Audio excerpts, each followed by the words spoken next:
लोग हैं, हमने लिया किसी से कुछ नहीं। लोगों ने हमारे घर पे हमको कॉलोनाइज बना के हमारे पैसों से अपनी रिचनेस की है, हमने कभी किसी को नहीं लूटा। समझिए ना, तो हम सिर्फ प्रेम बांटते हैं। हमने दुनिया को ज्ञान दिया है, प्रेम दिया है, योग दिया है, आयुर्वेद दिया है, शांति का सही कंसेप्ट हमने दुनिया। गुरु का जो हमारा आपका सपना है अंबर जी, वो स्थापित हो जाएगा। और इससे एक बात साबित हो जाएगी कि वेस्ट ने कोई कोर कसर नहीं छोड़ी है हमारे आपके इतिहास को दुनिया भर में बदनाम करने के लिए, हमें आपको स्नेक चार्मर बनाने के लिए, हमें आपको थर्ड वर्ल्ड कंट्री प्रूफ करने के लिए, हमें और आपको रेप कैपिटल प्रूफ करने के लिए, हमें और आपको पॉवर्टी स्ट्रिकन प्रूफ करने के लिए, हमें और आपको अनसेफ प्रूफ कर दिया इन्होंने अपनी कंट्रियों में कि हम अनसेफ लोग हैं। तो बस सत्य को आप नहीं दबा सकते, भारत एक सत्य है। चूंकि प्रधानमंत्री मोदी एक बहुत ही जिसे कहते हैं चाणक्य वाली जो क्षमता रखते हैं, उनका दुनिया भर में एक मान है, और चूंकि उन्होंने अब इसमें हाथ दे दिया, और आपको पता है कि मोदी जी कोई भी काम ऐसे ही नहीं करते हैं।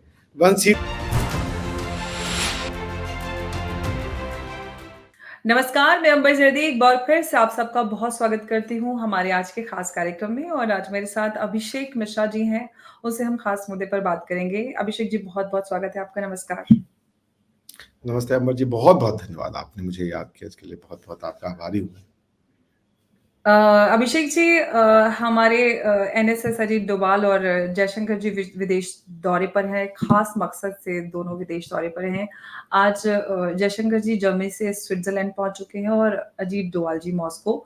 और दोनों ही की विदेश यात्रा का मकसद है रशिया और यूक्रेन के बीच पीस डील, जो प्रधानमंत्री मोदी अभी जुलाई में प्रेसिडेंट जेलेंस्की और पुतिन से मिले थे, रशिया और यूक्रेन के बीच शांति वार्ता को लेकर। अब ये खबरें और रिपोर्ट सामने हैं कि उसी काम पर हमारे एनएसएस और विदेश मंत्री हैं। और इस सब में भारत और यूक्रेन, भारत की जो भूमिका है यूक्रेन और रशिया के बीच शांति लाने के लिए, उस कगार पर भारत अब पहुंच चुका है, क्योंकि दुनिया भर की नजरें उस पर टिकी हुई थी और बहुत उम्मीदें जताई जा रही थी कि इन दोनों ही देशों के बीच शांति को स्थापित करने के लिए भारत एक अहम भूमिका निभा सकता है। ऐसा होता है तो वाकई में ऐतिहासिक होगा। और इसी काम को लेकर हमारे एनएसएस और जयशंकर जी दोनों इस को लेकर पूरे काम पे लगे हुए हैं। सबसे पहला सवाल तो यही है कि जिस तरह से ये रिपोर्ट सामने आ रही हैं और ये एग्जीक्यूट हो जाता है, और ऐसी खबरें हैं कि एनएसएस प्रेसिडेंट पुतिन को जो प्रधानमंत्री मोदी की पीस योजना है वो प्रेजेंट करने वाले हैं। किस तरह से आप इस अपडेट को देख रहे हैं? अंबर जी, वंस अगेन बहुत बहुत धन्यवाद आपका। देखिए, इसको ऐसे समझिए कि ये जो नेगोशिएशन, जो मेरी अंडरस्टैंडिंग है ना, कि ये नेगोशिएशन बेसिकली यूक्रेन और रशिया के बीच में हो ही नहीं रही है। ये है रशिया वर्सेस वेस्ट। तो जो पीस होगी, because Ukraine is not fighting its own war. Ukraine तो बेसिकली अगर आज सपोर्ट खींच ले वेस्ट, यूक्रेन खत्म हो जाएगा। आज अगर जो है उनको आर्म्स एंड एम्यूनेशन, पैसा, ये सब देना बंद कर दे, तो वो सस्टेन ही नहीं कर पाएंगे। अगर रशिया अपनी लड़ाई इंडिया और चाइना के फाइनेंसेस पे कर रहा है, तो यूक्रेन अपनी लड़ाई वेस्ट के दिए हुए पैसों पे कर रहा है ना। तो पॉइंट ये है कि अगर आपको यूक्रेन और रशिया के बीच में कोई पीस को मीडिएट करना है, तो उसमें आपको वेस्ट को कॉन्फिडेंस में लेना पड़ेगा, न कि रशिया, न कि मिस्टर जेलेंस्की को। मिस्टर जेलेंस्की साहब के जो बोल थे जब प्रधानमंत्री मोदी वापस आए, तो उन्होंने बहुत बड़ी बड़ी बातें बोली। भाई, उनकी जो डिमांड थी उसके हिसाब से तो ये वॉर रुकती ही नहीं है, ठीक है ना। तो व्हाट हैज बीन डन, की जो बात सही की जा रही है, और चूंकि प्रधानमंत्री मोदी एक बहुत ही जिसे कहते हैं चाणक्य वाली जो क्षमता रखते हैं, उनका दुनिया भर में एक मान है, और चूंकि उन्होंने अब इसमें हाथ दे दिया, और आपको पता है कि मोदी जी कोई भी काम ऐसे ही नहीं करते हैं। Once he takes up a job, he simply sees to it कि it is clinically and professionally concluded। तो वो प्रधानमंत्री साहब जो है, वो उन्होंने भेजा है जयशंकर जी को to build a consensus in Europe, कि यूरोप क्या देखता है। यूरोप से ये बात कही जा रही है कि आप क्या हेल्प करेंगे, कब तक हेल्प करेंगे, और इस हेल्प को रोकने का क्या तरीका है। जैसे मैं बार बार कह रहा हूं कि ये लड़ाई सिर्फ नाटो और रशिया की थी, जिसको बाद में यूरोप वर्सेस रशिया बना दिया गया। Ukraine is just a target. लड़ाई इसलिए नहीं हो रही है कि यूक्रेन और रशिया एनिमी है, ये लड़ाई इसलिए हो ही नहीं रही है। लड़ाई इसलिए हो रही है कि रशिया नाटो से कह रहा है, यूक्रेन से कह रहा है, नाटो मत ज्वाइन करो। They do not have any land dispute, they do not have anything else। Donetsk और लुहांस्क का तो एक रीजन बना अटैक करने के लिए, ऑल्दो वन में से कि ये जो डोनास्क और लुहांस्क का जो एरिया है उसमें रशियन स्पीकिंग लोग रहते हैं और उसको एनेक्स किया है पुतिन साहब ने, ये एक रीजन हो सकता है, but that was not a reason.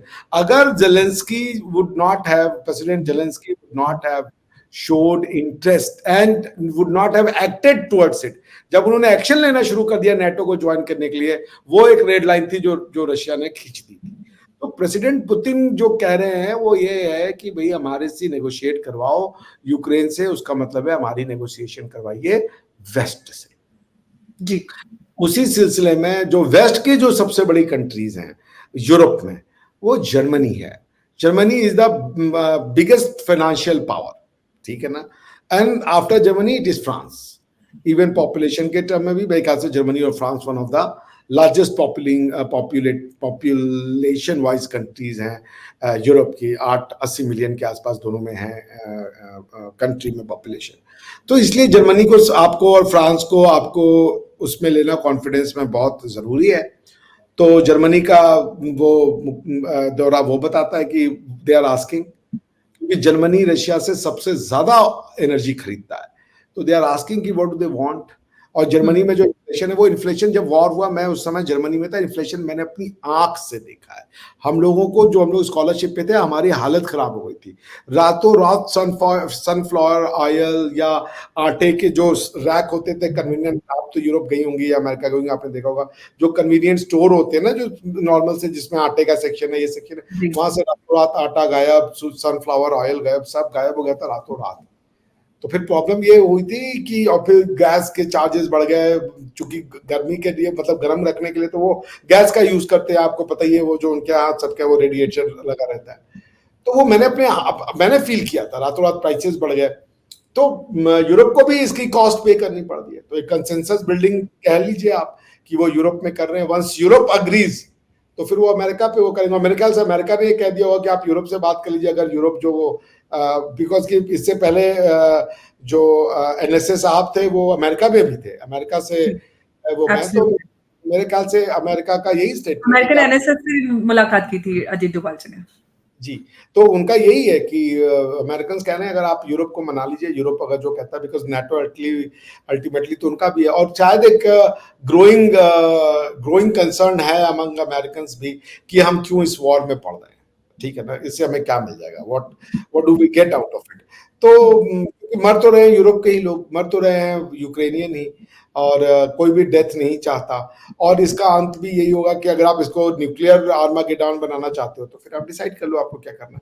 So I think कि अमेरिकन एनएसए से जो बात हुई है उसको ब्रीफ करने के लिए प्रधानमंत्री मोदी ने एनएसए डोभाल को भेजा है रशिया। वहां वो प्रेसिडेंट पुतिन को बताएंगे, और आपने ही मुझे बताया कि मसौदा शायद देंगे। मुझे लगता है मसौदा ये लोग उनसे ही मांगेंगे कि भाई क्या आपका है, क्या आपका है, क्योंकि इंडिया सिर्फ प्लेटफॉर्म प्रोवाइड कर सकता है, इंडिया कोई सोल्यूशन तो दे नहीं सकता। सोल्यूशन उनके वहां से ही आना है, और India can only say that कि भाई ये है, फिर उन दोनों को मिला करके कोई कॉमन मिनिमम प्रोपोगेंडा वाला कॉमन मिनिमम प्रोग्राम बन जाए जिसपे वो दोनों एग्री करने को तैयार हो जाते हैं तो वो कर लें। सो एज आई से it's if you have to resolve Ukraine and Russia conflict, the path goes from Europe. आपको यूरोप को एग्री करना पड़ेगा कि वो what they want, क्योंकि अगर यूरोप एग्री हो जाता है और जेलेंस्की साहब नहीं भी एग्री होते हैं तो भाई यूरोप अपना हाथ खींच लेगा, जेलेंस्की साहब कल मान जाएंगे। तो यूरोप से बात करनी जरूर, बिकॉज जेलेंस्की साहब, president Zelensky is speaking the word of Europe.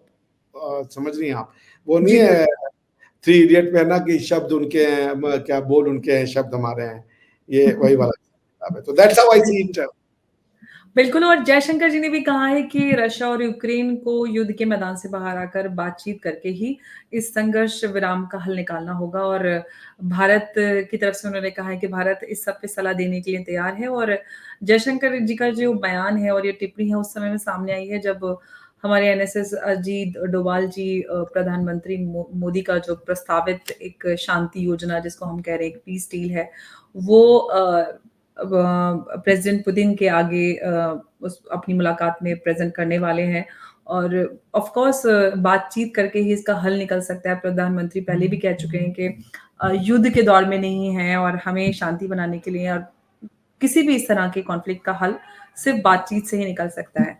और जैसे कि हम देख रहे हैं और भारत की जो फ़ॉरेन पॉलिसी या विदेश नीति को कहें, तो प्रधानमंत्री मोदी जब से सत्ता में आए हैं, तब से एक बड़ा चर्चा का विषय बनी रही है।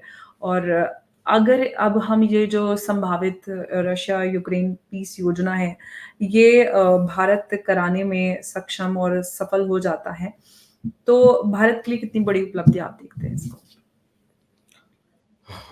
भारत को विश्व गुरु का जो हमारा आपका सपना है अंबर जी, वो स्थापित हो जाएगा।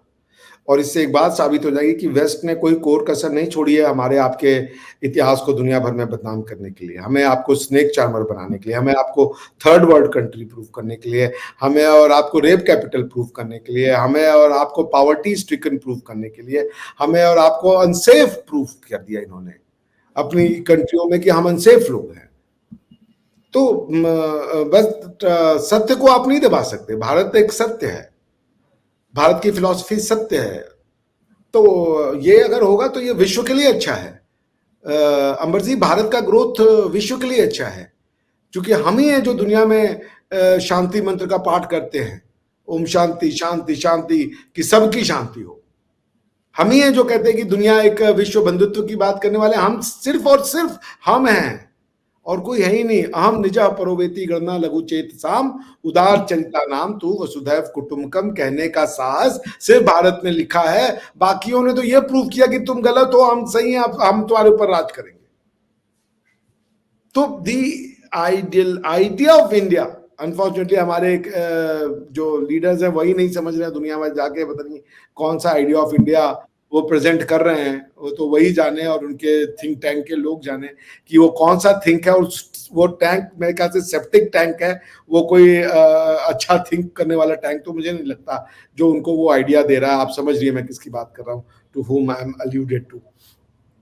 सो मैं बेसिक बात यही कहूंगा कि विश्व बंधुत्व के लिए अच्छा है, हमारे आपके लिए अच्छा हो ना हो, भारत का राइज सबके लिए अच्छा है, भारत का ग्रोथ दुनिया का ग्रोथ।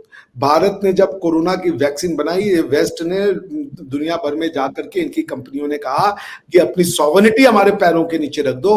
भारत ने जब लोगों को वो वैक्सीनें दी, किसी से नहीं कहा कि तुम अपने जीवन का ढंग बदलो, हमने किसी को नहीं कहा कि अपने पूजा पद्धति को चेंज करो, हमने किसी को नहीं कहा कि तुम अपने सोचने के तरीके को चेंज करो, हमने किसी को कहा नहीं कि तुम अपनी आर्मी को भारत की आर्मी के नीचे सरेंडर कर दो। हमने कहा ये लीजिए, आपको आपका देश और स्वास्थ्य मुबारक हो, अपने लोगों के लिए लड़िए।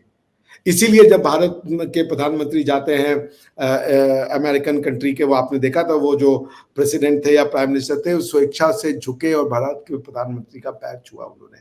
आप प्यार से भी लोगों को झुका सकते हैं और तलवार के मार से भी आप लोगों को झुका सकते हैं। भारत प्यार से झुकाने में इतिहास में विश्वास रखता है, तलवार से और तोप से और बंदूक से झुकाने का दौर जा चुका है, खत्म हो चुका है। और ये एक एक्सेप्शन है। दुनिया अगर दसियों हजार से सिविलाइजेशनल जर्नी में है तो ये 500 साल 600 साल इसकी कोई वजूद नहीं है उतने लंबे इतिहास के वर्ल्ड सिविलाइजेशन के। ये एक एक्सेप्शन था, एबरेशन था, और इसकी वही जगह थी। ये खत्म हो चुका, दुनिया को सेंस आ चुकी है कि force has no place. This is precisely the central point of the UN Charter. अगर आप UN Charter पढ़ेंगी तो आर्टिकल 2 क्लॉज 4 में UN Charter में लिखा है अंबर जी कि in international relation use of force is prohibited against the territorial integrity or political independence of a state. So bottom line is that कि ये भारत के लिए नहीं अच्छा होगा। सिर्फ भारत का इसमें क्या है अच्छा, हमें क्या मिल जाएगा अगर यूक्रेन और रशिया में पीस हो जाएगा? ये हमें पैसे देंगे? बल्कि अमेरिका तो इतना चल गया है कि बांग्लादेश को ही हमारे अगेंस्ट में खड़ा करने पे चला हुआ है। लेकिन क्या मिलेगा? मानवता को चांस मिलेगा। यूक्रेन का वो बच्चा जो एक बंदूक की गोली मर रहा है, जिसको शिक्षा नहीं मिल रही है, जो पॉवर्टी में है, जिसको पीने का पानी नहीं मिल रहा है, उसको पीने का पानी मिलेगा। यही भारत की देन है। भारत ये अपने फायदे के लिए नहीं करा रहा है कि यूक्रेन, हमारा तो फायदा है कि ये जो है लड़ाई लड़ते रहे, हमें सस्ता पेट्रोल मिलेगा। लेकिन ये भारत ही है जो अपनी बात नहीं सोचता, विश्व बंधुत्व और विश्व कल्याण की बात करता है।